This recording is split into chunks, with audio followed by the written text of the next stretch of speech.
మూసేసి గుళ్ళొంచి అడ్రస్ అప్పుడు వినిపిస్తుంది. రెండే చూద్దాం. గుడి తలుపులు ఎవరో తెచ్చారు. రా పోదాం.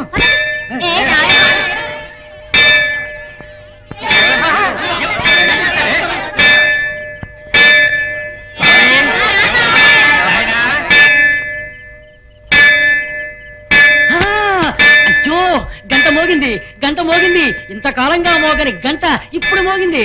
గుడిని తెరిచినట్టున్నారే. ఎవరో గుడిని తెరిచిన పాపాత్ముడు. ఏమండి, గుడి తెరవడం పాపమా? బాబు, ఎవరో పుణ్యాత్ముడు తెరిచాడు, వదిలే. ఎలా వదలమ్మా? నాన్న మూయించిన గుడి కదా.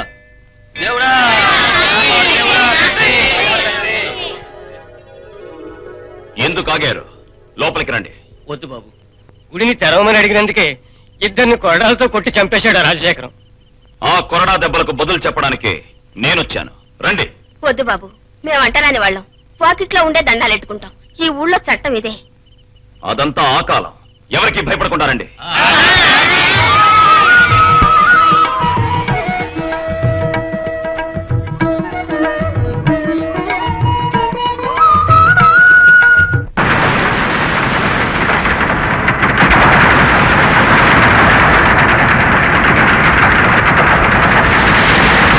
వేళ ఏమైందో మీకు తెలీదా?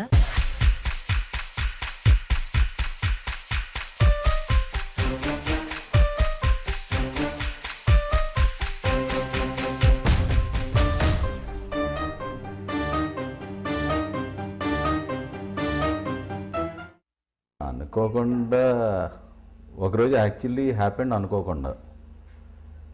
We were not supposed to produce that film. Chandu was supposed to direct it for another production house. Then something happened. I think those people developed cold feet a subject. But I found it interesting. Anyway, I was supposed to write the dialogue for that, even for the other production. So as a natural thing, we took up the project. అనుకోకుండా చాలా రోజులు జరిగినాయి నాకు.